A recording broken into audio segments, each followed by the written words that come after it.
The coffee shop was packed, but she barely noticed. Her hands wrapped around a paper cup that had gone cold 20 minutes ago. Her eyes fixed on the massive building across the street, Sterling Enterprises.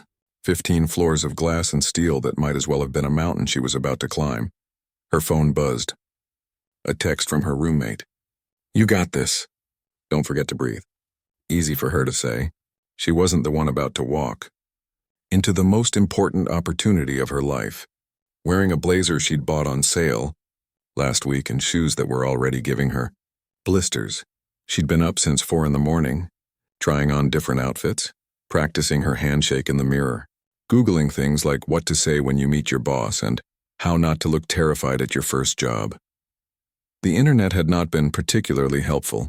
Most advice boiled down to be confident, which was about as useful as telling someone to just stop being nervous. The internship at Sterling had come as a complete shock. She'd applied to maybe 30 companies, sent out countless resumes, and gotten rejection after rejection. Then one day there it was. An email with congratulations in the subject line. She'd read it 4 times before believing it was real. Now sitting in this coffee shop with her stomach doing backflips, she wondered if they'd made a mistake. If someone in HR had clicked the wrong name. If she'd show up and they'd look at her confused, saying, "We meant the other candidate." "Stop it," she whispered to herself. "You earned this. Your portfolio was good. Your interview went well. They chose you for a reason." A man at the next table glanced over, and she realized she'd been talking out loud. Great. Not even inside the building yet and already looking unprofessional. She checked her phone again. 7 o'clock. The email said to arrive by 7:30, but she'd left her apartment at 6, too anxious to sit around waiting. Now she had 30 minutes to kill, and the coffee shop was making her more nervous, not less. All these people in business clothes looking so put together, so confident, like they knew exactly where they belonged. She threw away her untouched coffee and stepped outside. The morning air was cool, helping clear her head a little. Across the street, the Sterling building gleamed in the early sunlight. A few people were already heading inside, security badges clipped to their belts, walking with that easy confidence of people who did this every day. She could do this. She would do this. Taking a deep breath, she crossed the street and headed toward the parking garage. She'd driven today instead of taking the bus, wanting the security of having her own car nearby, just in case. Just in case of what, she wasn't sure. In case she needed to make a quick escape after embarrassing herself. In case the whole thing was a disaster and she needed to cry in private. The parking garage was mostly empty at this hour. She found a spot on the 2nd level, far from the entrance because the closer spots intimidated her. They probably belonged to important people, executives, people who actually mattered. She parked her old sedan between a BMW and an Audi, immediately feeling out of place. Her car had a dent in the back bumper and a check engine light that had been on for 3 months. It looked like exactly what it was. A college student's car that had seen better days. She turned off the engine and sat there, gripping the steering wheel. Her reflection stared back at her from the rearview mirror. Eyes too wide. Lips pressed together too tight. She looked scared. "You need to relax," she told herself. "You're going to walk in there looking like you're about to face a firing squad. Smile. Look normal. Look like you belong." She tried smiling at the mirror. It looked forced. Fake. She tried again, softer this time, better. Kind of. Then she felt it. That familiar, annoying sensation. Her bra strap had somehow twisted under her blazer. She must have turned weird while driving.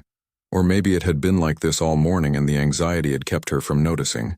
Either way, it was uncomfortable and distracting. And there was no way she could sit through an entire orientation like this. She reached under her blazer, trying to adjust it through her shirt, but the angle was wrong. The strap had completely rotated and she couldn't get it back without actually being able to see what she was doing. The little mirror in her car visor was useless, too small, too dim. She looked around the parking garage. Empty. No one around. A few cars scattered here and there, but no movement, no people. Everyone was probably already inside, being punctual and responsible. Then she spotted it. A black luxury car a few spots away. Windows tinted so dark they were almost mirrors. Perfect.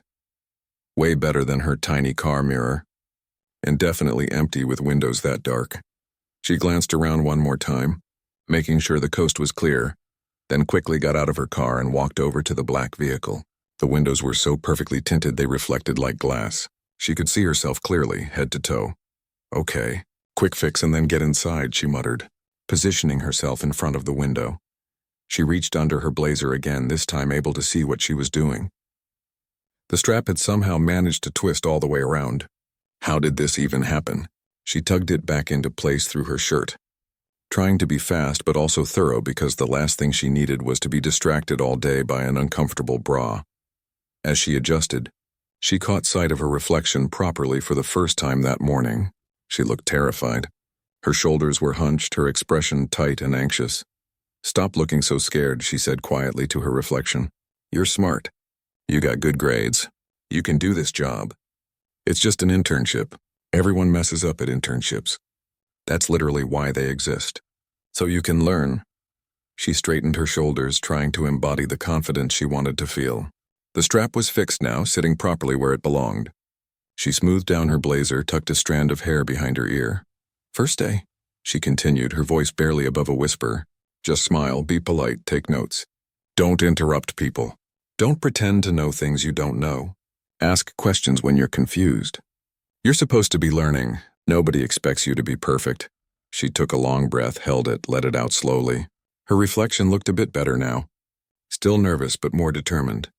"More ready? You've got this," she said firmly. Then with one last look at herself, she turned and headed toward the building entrance. Inside the car, sitting in the back seat with his tablet, a man watched the entire thing unfold with growing amusement. He'd been there for almost half an hour, catching up on emails and reports while his driver ran inside to handle something at reception. He liked these quiet moments before the office chaos began. No meetings, no phones ringing, no people needing immediate decisions. Just him and his work.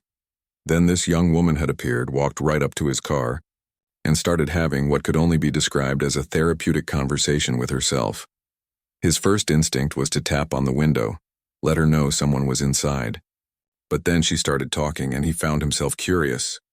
The window tinting was dark enough that she clearly couldn't see him, but he could hear her voice faintly through the glass. The pep talk she gave herself was refreshingly honest. No corporate speak, no fake confidence.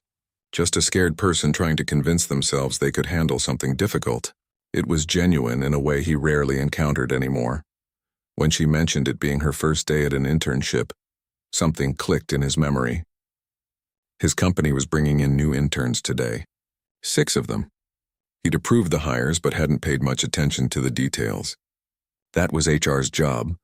But now, watching this woman pull herself together in his car window, he found himself genuinely interested. Would she maintain this authenticity once she got inside? Or would she put on the mask everyone eventually wore in corporate environments? She finished adjusting her clothes and gave herself one final pep talk, her voice stronger now, more determined. Then she walked away toward the building, her steps purposeful despite the nervousness he'd just witnessed. He sat back, a slight smile on his face. In 7 years of running Sterling Enterprises, he'd sat through countless interviews, hired hundreds of people, given dozens of welcome speeches. Everyone always tried so hard to impress him. Polished resumes, rehearsed answers, carefully crafted professional personas. This woman had no idea he was watching, and that made her real in a way those interviews never were.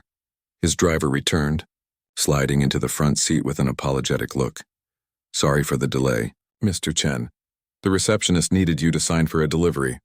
"No problem. David. Actually, before we head in, can you pull up the new intern files? I want to review who's starting today." David's eyebrows rose slightly, surprise flickering across his face. In all the years he'd worked for Alexander Chen, the CEO had never once asked to review intern files. But he'd learned long ago not to question his boss's sudden interests. "Of course, sir. I'll send them to your tablet now." A moment later, 6 profiles appeared on the screen. Alexander scrolled through them slowly, looking for someone who might match the woman he'd just watched. The photos were all professional headshots, everyone smiling politely at the camera. Then he found her. 3rd profile down, the age matched, early 20s. The photo was different from the others, less polished, more natural. It looked like it had been taken at some family event, not a professional studio. Her smile in the picture carried the same nervous energy he'd just witnessed. He opened her application essay. Most of the interns had written the typical corporate language: synergy, innovation, leveraging opportunities. All the buzzwords that meant nothing. Hers was different. She wrote about wanting to understand real human connection in marketing, about how most advertising felt fake and distant, talking at people instead of with them. She wanted to learn how to make marketing feel genuine again, how to reach people as people, not just as target demographics. It was idealistic, maybe naive, but it was honest. He closed the file and sat back thoughtfully. The interns would spend the morning in orientation, learning about company history and policies. Then traditionally there was an afternoon meet and greet with department heads. He never attended those. Always too busy. Always had more important meetings, but maybe this time would be different. David, what's on my schedule for this afternoon? You have a call with the Tokyo office at 2, and the quarterly review meeting at 3:30. Move the Tokyo call to tomorrow morning their time. They won't mind, and push the quarterly review to 4. Yes, sir. May I ask why? I'm thinking of stopping by the intern orientation, meeting the new hires. David's surprise was evident in the rearview mirror. That would be very unusual, sir. Are you sure? Alexander smiled slightly. Sometimes unusual is exactly what's needed. Besides, when was the last time we shook things up around here? He looked back toward the building entrance where the young woman had disappeared a few minutes ago. She was probably inside now, sitting in some conference room, still nervous, still giving herself mental pep talks. He wondered what she'd think when she found out the man whose car window she'd used as a mirror was actually the CEO of the company she was interning for. The thought was amusing, but more than that, he was curious to see if she'd maintain that honesty he'd witnessed. If she'd be brave enough to stay genuine in an environment that usually rewarded performance over authenticity. Back inside the building, she stood in the elevator watching the floor numbers climb. 15th floor. The HR email had been very specific. Report to the 15th floor at 7:30. 3 other people were in the elevator with her, all looking equally nervous. They exchanged quick smiles but didn't speak. The tension was thick enough to cut. The doors opened to reveal a reception area that looked like something from a magazine. Modern furniture, abstract art, floor-to-ceiling windows with a view of the entire city. A woman in a professional suit stood waiting, tablet in hand, smile welcoming. Good morning. You must be our new interns. Welcome to Sterling Enterprises. I'm Jennifer from HR. We're just waiting for 2 more and then we'll get started with orientation. She followed Jennifer down a hallway, her footsteps quiet on the plush carpet. Everything here screamed success and money. She'd never felt more out of place in her life. The conference room had 6 chairs around a massive table. 3 people were already seated. As she took a chair, she tried to read the room. Everyone looked nervous but excited. Everyone dressed professionally. Everyone probably wondering the same thing she was. Do I really belong here? She pulled out a notebook and pen, ready to take notes, ready to prove she deserved this chance. Then Jennifer said something that made her heart stop. This morning we'll cover company history, values and your responsibilities as interns. Then this afternoon, we have something special planned.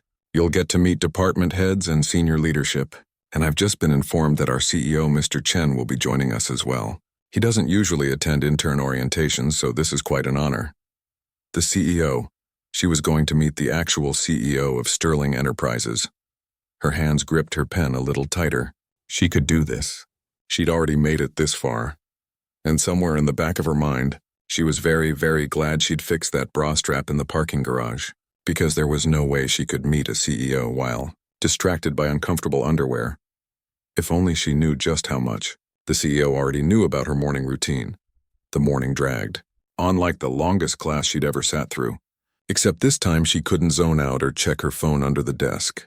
Jennifer from HR stood at the front of the conference room, clicking through slide after slide about company values, mission statements, and workplace policies. She took notes dutifully, her handwriting getting messier as her hand cramped up. Around her, the other 5 interns did the same, everyone trying to look engaged and interested. Occasionally, someone would ask a question, usually something smart that made her think, why didn't I think of that? There was a guy 2 seats down who seemed particularly eager, raising his hand every few minutes with questions about advancement opportunities and performance metrics. A woman across the table kept nodding enthusiastically at everything Jennifer said. Like this was the most fascinating information she'd ever heard. She tried to mirror their energy, but honestly, most of what Jennifer was saying felt pretty standard. Don't harass people, show up on time, respect confidentiality, basic human decency stuff that shouldn't need a PowerPoint presentation. But then Jennifer moved on to talking about the actual work they'd be doing, and she perked up. They'd be split across different departments: marketing, finance, operations, and public relations. Each intern would shadow senior staff, work on real projects, and by the end of 3 months present something they'd contributed to. That part was exciting. Real work, not just fetching coffee or filing papers, actual projects that might matter. Now, Jennifer said, checking her watch, we're going to take a short break. Restrooms are down the hall on your right. We'll reconvene in 15 minutes and then we'll head to the executive floor for the meet and greet. The executive floor, where she'd meet the CEO. Her stomach twisted. She'd been trying not to think about it all morning, but now it was actually happening. In 15 minutes, she'd be shaking hands with one of the most successful businessmen in the city, trying to sound intelligent and capable while probably sweating through her blouse. She filed out of the conference room with the others. The eager guy immediately started chatting with 2 of the other interns, clearly networking already. She headed to the restroom, needing a moment alone to collect herself. The bathroom was as fancy as everything else in this building. Marble countertops, automatic faucets, hand lotion that probably cost more than her entire skincare routine. She washed her hands and stared at her reflection. "You're fine," she whispered. "Just be polite. Firm handshake. Make eye contact. Don't ramble. Answer questions simply and honestly." The door opened and the enthusiastic woman from the conference room walked in. She smiled at her in the mirror. "Crazy morning, right?" the woman said, moving to the sink beside her. "Yeah, a lot of information. I know. My brain is full." She laughed, pulling out a lipstick from her purse. "I'm Priya, by the way. Marketing track. Nice to meet you. I'm on the marketing track, too." "Oh, good, so we'll probably be working together. Makes me feel better knowing at least one person." Priya applied her lipstick with practiced ease. "Are you nervous about meeting Mr. Chen?" "Terrified," she admitted. "Same. I Googled him last night. He's kind of intimidating. Built this company from nothing, apparently, and he's only like 38 or something." Priya capped her lipstick and dropped it back in her purse. "But also, I read that he's fair. Tough but fair. So as long as we don't do anything stupid, we should be fine." "Right. Don't do anything stupid. Easy." Priya laughed. "We got this." First date jitters. Totally normal. They walked back to the conference room together, and somehow having exchanged even those few words made her feel slightly less alone in this. At least Priya seemed genuine, not just performing like some of the others. Jennifer gathered them all together again, did a quick head count, then led them to the elevators. They went up 2 more floors to 17. The executive level. If the 15th floor had been impressive, the 17th was on another level entirely. The carpet was thicker. The art on the walls looked like pieces that belonged in museums. Everything was quieter somehow, like even the air was more expensive up here. Jennifer led them down a corridor to a large meeting room with windows overlooking the city. Inside, several people were already waiting. Older, confident-looking individuals in perfectly tailored suits. Department heads, probably. The people who actually ran things around here, everyone. "Please come in and take a seat," Jennifer said cheerfully, like she was inviting them to a casual lunch instead of what felt like a judgment session. They filed in awkwardly, the 6 interns clustering together on one side of the room, while the executives remained standing, chatting quietly among themselves. She recognized a few faces from the company website.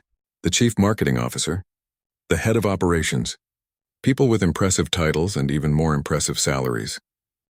"While we wait for Mr. Chen, let me introduce you to our department heads," Jennifer began, gesturing to each person as she said their name. She tried to remember everyone, but there were too many names, too many titles. She settled for smiling politely and nodding when appropriate. The department head seemed nice enough, if a bit formal. They asked generic questions. "Where did you go to school? What made you interested in Sterling? What do you hope to learn?" She answered when spoken to, keeping her responses short and professional. Around her, the other interns did the same, everyone on their best behavior. Then the door opened and the energy in the room shifted instantly. Everyone turned. Everyone straightened up a bit. Even the department heads. People who probably made more in a month than she'd make in years seemed to stand a little taller. The man who walked in was younger than she expected. Jennifer had said he was 38, but honestly, he could have passed for early 30s. Tall, dark hair, sharp suit that fit him like it had been made specifically for his frame, which it probably had been, but what struck her most was how he carried himself. Confident without being arrogant, present without being overwhelming. He had this quality that made people pay attention not because he demanded it, but because you simply wanted to. "Sorry I'm late," he said, his voice carrying easily across the room. Conference call ran long. He smiled at the department heads. "Thank you all for being here. I know how busy your schedules are." Then his eyes moved to the interns, scanning across each of them briefly. When his gaze reached her, it seemed to pause for just a fraction of a second longer than the others. Her heart stopped. Those eyes. She knew those eyes, but from where? "You must be our new interns," he continued, moving further into the room. "Welcome to Sterling Enterprises. I'm Alexander Chen. And despite what the org chart says, I promise I'm much less intimidating than my title suggests." A few polite laughs from around the room. She couldn't laugh. She was too busy trying to figure out why he looked so familiar. Had she seen him at the information session? No, he hadn't been there. Maybe in a video on the company website? "I'm not going to bore you with a long speech," Alexander said, leaning casually against the conference table. "You've probably heard enough corporate talk for one morning. I just wanted to meet you all personally and say that we're genuinely excited to have you here. Internships can sometimes feel like glorified coffee runs, but that's not what we do at Sterling. You're here to learn, to contribute, and hopefully to challenge us a bit. We don't want yes people. We want fresh perspectives." He pushed off from the table and began walking slowly along the line of interns, making brief eye contact with each one as he continued talking. "Over the next few months, you'll make mistakes. That's expected. That's good. If you're not making mistakes, you're not trying hard enough. What matters is that you learn from them, ask questions when you're confused, and bring your authentic selves to the work." Authentic selves. The phrase hung in the air as he stopped directly in front of her. "And what's your name?" he asked, his tone friendly but his eyes holding something she couldn't quite read. Curiosity? Amusement? Her voice came out scratchy. She cleared her throat. "I'm on the marketing track." "I didn't ask what track you're on. I asked your name." Her cheeks burned. Of course he did. Why had she answered the wrong question? "Right, sorry. I'm Lisa Wong." "Lisa," he repeated, and there was definitely amusement in his eyes now. "And what made you interested in marketing, Lisa?" This was a question she'd prepared for. She'd practiced this answer in her mirror at home, but standing here with his full attention on her, her prepared speech evaporated from her brain. I think most marketing feels fake," she heard herself say. "Like companies trying to manipulate people instead of actually connecting with them. I want to learn how to do it better." More honestly, the room went quiet. Around her, she could feel the other interns' shock. Had she really just said that marketing felt fake? At a marketing company? On her first day? She wanted to take it back, to clarify, to somehow make it sound less insulting, but Alexander was nodding slowly, a slight smile playing at his lips. "That's a refreshing perspective," he said. "And you're not entirely wrong. A lot of marketing is manipulative. So here's a question for you. If you think marketing is fake, why work in marketing at all? Why not choose something else?" Everyone was staring at her now. She could feel their eyes, their judgment. But Alexander's expression wasn't mocking. He seemed genuinely interested in her answer. "Because," she said, choosing her words carefully, "if everyone who thinks it's broken just avoids it, nothing changes. I'd rather try to be part of making it better." For a long moment, Alexander just looked at her. Then he smiled, a real smile that reached his eyes. "Good answer." He turned to address the whole group again. "That's exactly the kind of thinking we need here. Don't just accept the way things are. Question them. Push back when something doesn't make sense." He continued down the line, asking the other interns similar questions, but she barely heard any of it. Her heart was still pounding from that interaction. Had she impressed him or annoyed him? It was impossible to tell. After he'd spoken with everyone, Alexander spent a few more minutes talking about the company culture and what to expect over the coming weeks. Then he checked his watch. "I have to run to another meeting, but I wanted to say again, welcome. My door is always open if you need anything." He glanced at the department heads. Please make sure these 6 feel at home here. As he moved toward the door, he paused beside where she was sitting. Lisa, he said quietly, just for her to hear. A word of advice. When you're using someone's car window as a mirror, you might want to check if anyone's inside first. Her blood turned to ice. Her eyes shot up to his face, and she saw it there clearly now. Recognition, amusement. He'd been there, in that car. He'd seen everything. The embarrassment that flooded through her was so intense she thought she might actually die on the spot. Her face burned. Her hands went cold. She couldn't breathe. Alexander just smiled, winked once, and then he was gone, leaving her sitting there in frozen horror while the department heads began organizing which interns would go to which departments. Priya leaned over and whispered, "What did he say to you?" "You look like you've seen a ghost." "Nothing," she managed to choke out. "Just first-day advice."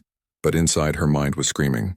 The CEO had watched her adjust her bra in his car window. The CEO had heard her nervous pep talk. The CEO knew she was a disaster. And somehow, impossibly, he'd seemed more amused than angry about it. She didn't know whether to laugh or cry. Maybe both. Jennifer started calling out assignments, pairing interns with their supervising managers. She barely heard her own name called, barely registered that she'd been assigned to the main marketing department under someone named Robert Lynn. All she could think about was Alexander's smile, that knowing look in his eyes. Her first day was already a catastrophe, and it was only noon. The afternoon would either get better or significantly worse. Right now, she honestly couldn't tell which way it would go. But one thing was certain. Alexander Chen, CEO of Sterling Enterprises, knew exactly who she was. And she had absolutely no idea what he planned to do with that information. She followed her group out of the conference room, her legs somehow still working despite the shock coursing through her system.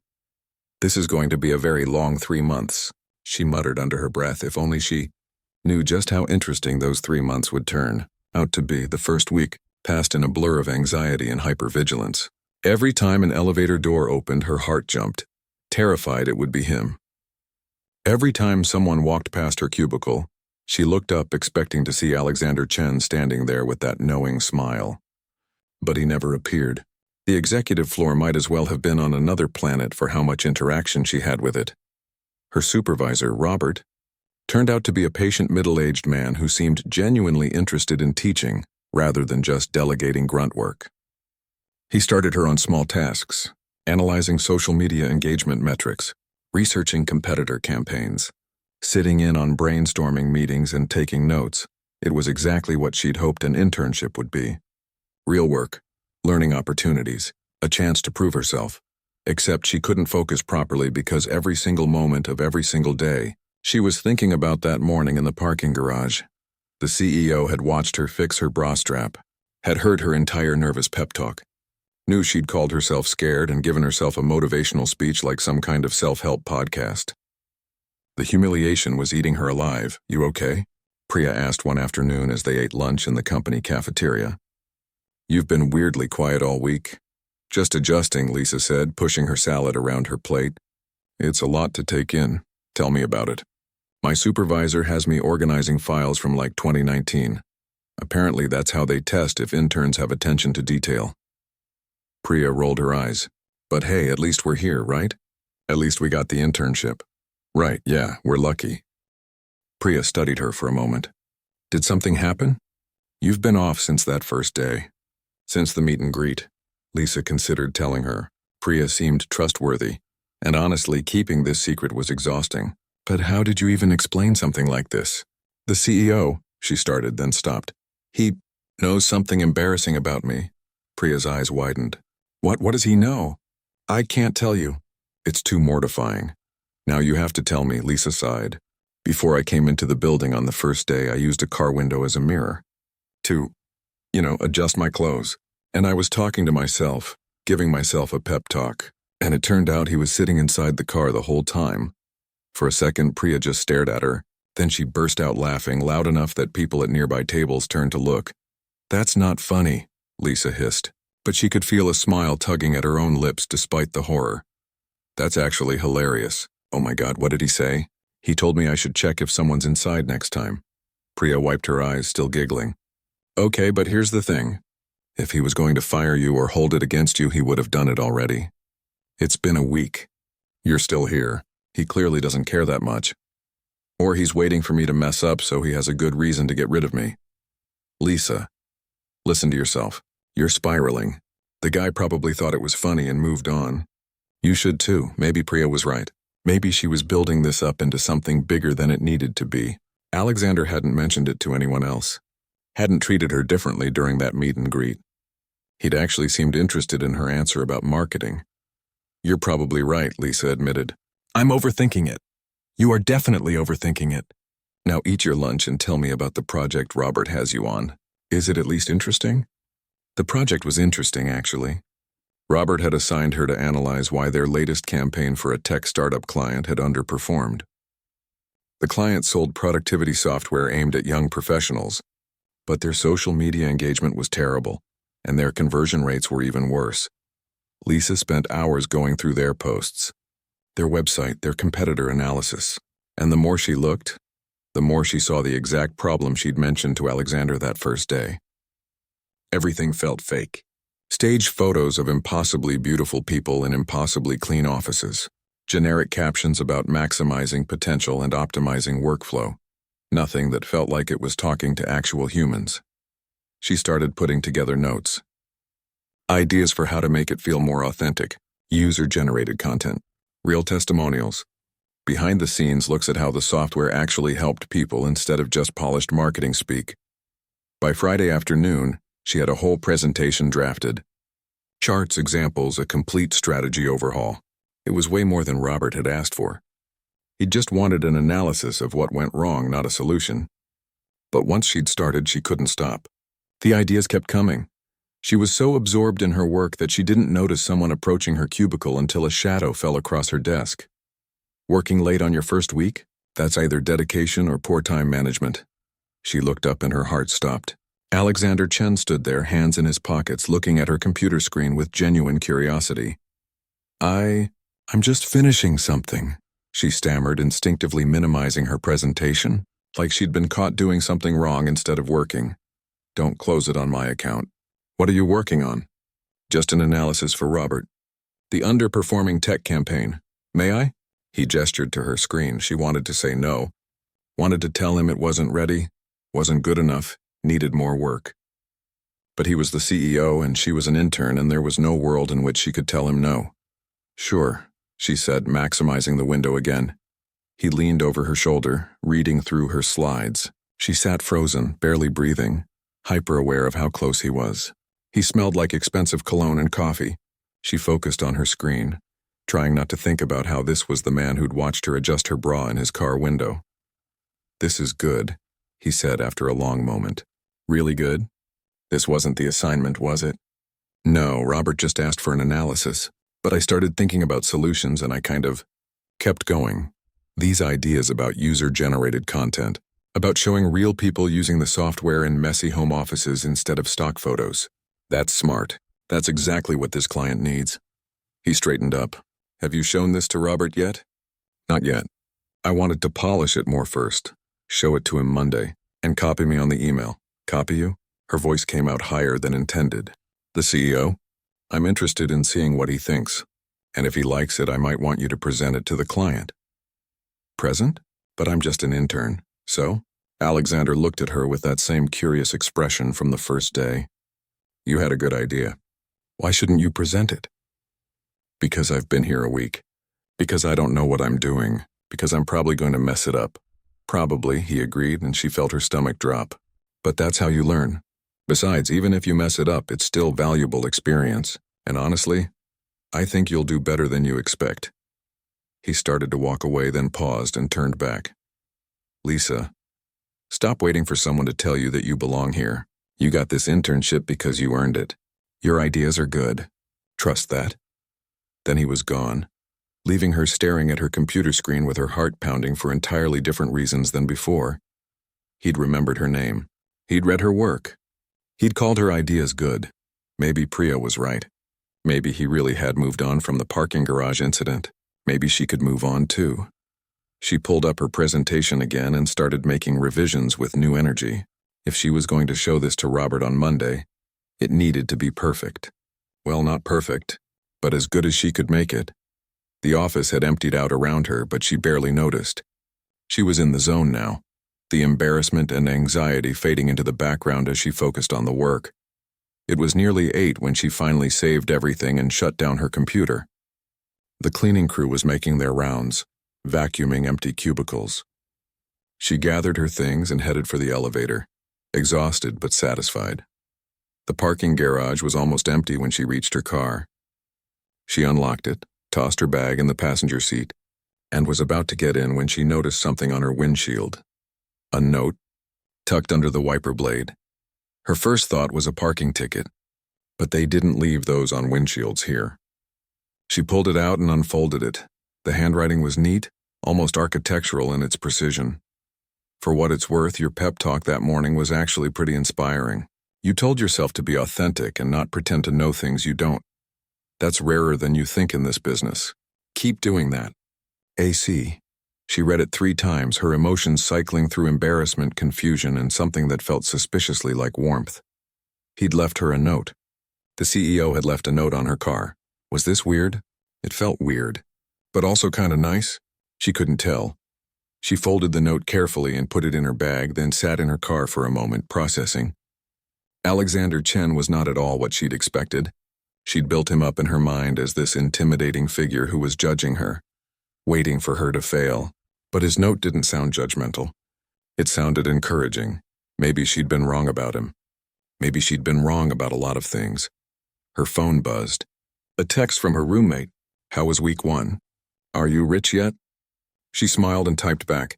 Not rich, but I think it might actually work out. And for the first time since that mortifying first morning, she actually believed it. The weekend passed quickly. She spent most of it refining her presentation, running through it out loud in her apartment until her roommate begged her to take a break. By Sunday night, she felt ready. Nervous, but ready. Monday morning, she arrived at the office early. The presentation saved on her laptop and backed up on 3 different cloud services because she was paranoid about technology, failing at crucial moments. Robert got in at 9. She waited until he'd had his coffee, then knocked on his office door. Hey Lisa, what's up?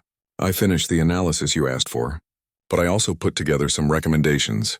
Would you have time to look at it? Sure, send it over. She went back to her desk and sent the email, copying Alexander like he'd asked. Then she sat there, refreshing her inbox every 30 seconds like a psychopath. 20 minutes later, Robert appeared at her cubicle. This is impressive, he said, holding a printed copy of her presentation. You went way beyond the assignment. Is that okay? I know you just asked for analysis. It's more than okay. These ideas are exactly what the client needs. I'm going to recommend we pitch this to them. He paused. Also, I see you copied Alexander on this. Did he ask you to? He saw me working on it Friday night and asked to be looped in. Robert's eyebrows rose. The CEO stopped by your desk? Apparently. Huh. Well, that's interesting. He usually doesn't get involved with intern projects. Robert tapped the papers against his palm. Listen, if we pitch this to the client, would you be comfortable presenting it? It's your strategy. You should be the one to explain it. Her stomach flipped. Really? Really? Think about it and let me know. The meeting would be Thursday. Thursday, 3 days away. She could prepare in 3 days, probably. Maybe. Okay, she heard herself say. I'll do it, Robert grinned. Great, I'll set it up. And Lisa, this is really good work. Keep it up. After he left, she sat back in her chair, staring at her computer screen without really seeing it. She was going to present to a real client, after 1 week as an intern. This was insane. Her email pinged, a new message from Alexander Chen. Told you your ideas were good. You're going to do great on Thursday. AC. She read the message 3 times, then closed her email before she could overthink a response. Alexander Chen believed in her work. Robert believed in her work. Now she just needed to believe in herself. She pulled up her presentation and started making notes for the pitch. She had 3 days to prepare, and she was going to use every single one of them. The parking garage incident felt like it had happened in another lifetime. Now she had real work to focus on. Real opportunities to prove herself. And maybe, just maybe, this internship was going to turn into something extraordinary. Tuesday morning started with a panic attack. Not a full-blown one, but close enough.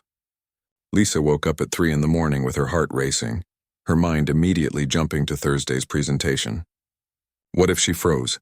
What if the client hated her ideas? What if she made Sterling Enterprises look bad and got fired and never worked in marketing again? She grabbed her phone and pulled up her presentation for the 100th time, scrolling through slides in the dark. Every word suddenly seemed wrong. Too casual, too bold, not bold enough. Who was she to tell a tech company how to market their product? By the time her alarm went off at 6, she'd already been awake for 3 hours and had rewritten her opening statement 4 times. Work was a blur. She couldn't focus on anything except the presentation. Robert had scheduled a practice run for Wednesday afternoon, which meant she had 1 day to get this perfect. Every time someone walked past her cubicle, she jumped, convinced they were coming to tell her the whole thing was canceled because someone realized an intern presenting to clients was ridiculous. "You look terrible," Priya said at lunch, sliding her tray onto the table across from Lisa. "Thanks, that's exactly what I needed to hear. I'm serious. When's the last time you slept?" "I don't know, Sunday?" "Lisa, that's not healthy." "What's going on?"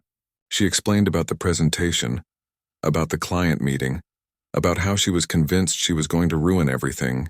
Priya listened, occasionally nodding, eating her sandwich while Lisa spiraled. "Okay," Priya said when she'd finished. "Here's what you're going to do. You're going to practice your presentation 1 more time tonight. Just once. Then you're going to take a sleeping pill or drink chamomile tea or whatever helps you sleep. Because showing up exhausted is worse than showing up slightly unprepared. But what if? No what ifs. You've been working on this for days. Robert likes it. The CEO likes it. The only person who doesn't believe in it is you." Priya pointed her fork at Lisa for emphasis. "Stop sabotaging yourself, she was right." Lisa knew she was right. But knowing and doing were 2 very different things. That evening she stayed late at the office to practice in one of the empty conference rooms.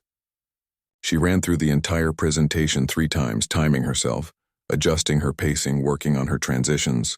By the 3rd run, she almost felt confident. Almost. She was packing up her laptop when the conference room door opened. Alexander stood there looking like he'd just come from a meeting, his tie loosened and his sleeves rolled up. "Practicing?" he asked. "How did you know?" "I saw the room was booked under your name. Figured you were either practicing or hiding from people." He stepped inside. "How's it going?" "I'm terrified." "Good, that means you care." He pulled out a chair and sat down, surprising her. "Run through it for me." "What?" "No, I can't." "Why not?" "Because you're the CEO, that's way more pressure than the actual client." "Exactly. Which means if you can present to me, you can present to anyone." He gestured to the front of the room. "Go ahead. Pretend I'm the client." Her hands were shaking as she pulled her laptop back out and connected it to the screen. This was insane. She was about to present to Alexander Chen, the man who'd built this company, the man who'd watched her have a breakdown in a parking garage. "Whenever you're ready," he said, leaning back in his chair. She pulled up her first slide and took a deep breath. Then she started talking. The first few minutes were rough. She stumbled over words, lost her place twice, spoke too fast. But Alexander didn't interrupt. He just watched, his expression neutral, occasionally jotting notes on a pad of paper he'd pulled from his pocket. As she got deeper into the presentation, something shifted. She stopped thinking about who she was talking to and started thinking about the ideas themselves. About why they mattered, about how this strategy could actually help the client connect with real people. Her voice steadied. Her pacing improved. She made eye contact instead of staring at the screen. By the time she reached her final slide, she almost felt like she knew what she was doing. "And that's why I believe this approach will increase engagement and conversion rates," she finished, then immediately wanted to cringe at how corporate that sounded. Alexander was quiet for a moment, still looking at his notes. Then he looked up at her. "That was better than most presentations I see from people who've been in this industry for years." "Really? Really? Your opening was shaky, but once you got into the content, you were great. You clearly know this material inside and out." He stood up and walked to the front of the room. "Can I give you some feedback?" "Please. Your instinct is to apologize. You did it 3 times. This might seem obvious, or this is just my opinion, or I could be wrong about this." Stop qualifying everything. If you believe in your idea, own it. Don't give people a reason to doubt you before you've even made your point. She nodded, feeling her face heat up. He was right. She did that constantly. Other than that, it was solid. The research backs up your claims. The strategy is sound. You're going to do fine on Thursday. He checked his watch. It's late. You should go home. Get some sleep. Thank you, she said, for doing this. You didn't have to. I know, but I wanted to. He paused at the door. Lisa, can I ask you something? Sure. Why did you apply to Sterling? The question caught her off guard. Because it's one of the best marketing firms in the city. Because I wanted to learn from the best. That's the answer you think I want to hear. What's the real answer? She hesitated, then decided if he'd watched her give herself a pep talk in his car window, he probably deserved honesty. Because I was tired of seeing marketing that felt manipulative, that treated people like data points instead of humans. I read about some of Sterling's campaigns and they felt different. More real. I wanted to understand how to do that.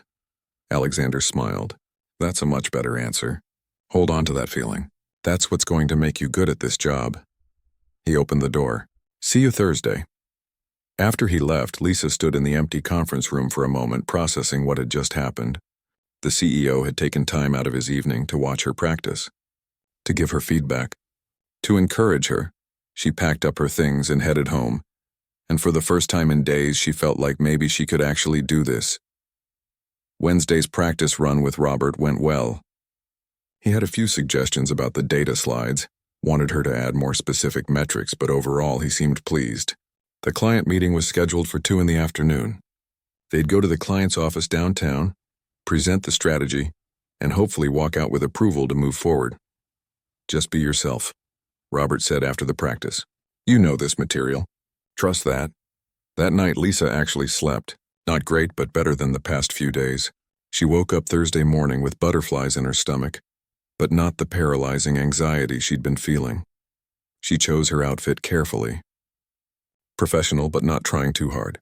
The navy blazer again because it made her feel put together. She arrived at the office an hour early, ran through her notes one last time, then met Robert in the lobby at 1:30. Ready? He asked. As ready as I'll ever be. They took a cab to the client's office, a sleek building in the financial district. The tech startup, TechFlow, occupied the 10th floor. Their office was exactly what Lisa had expected. Exposed brick, standing desks, a ping-pong table in the corner. The kind of place that was trying very hard to look casual and cool. The CEO of TechFlow, David Park, met them in the lobby. He was younger than she'd expected, maybe early 30s, wearing jeans and a hoodie like he was still in college. Robert, good to see you, David said, shaking his hand. Then he turned to Lisa. And you must be the intern I've heard about. Lisa Wong, she said, keeping her handshake firm like she'd practiced. Thank you for meeting with us. I'm curious to hear what you've come up with. Our current campaign isn't working and we need fresh ideas. They were led to a conference room where 3 other people were waiting. David's co-founder, their marketing director, and someone from their sales team. Lisa's stomach tightened. She'd been expecting to present to 1 or 2 people, not 5. Robert caught her eye and gave her a small nod. You've got this. She set up her laptop, pulled up the presentation, and took a breath. This was it. Thank you all for your time today.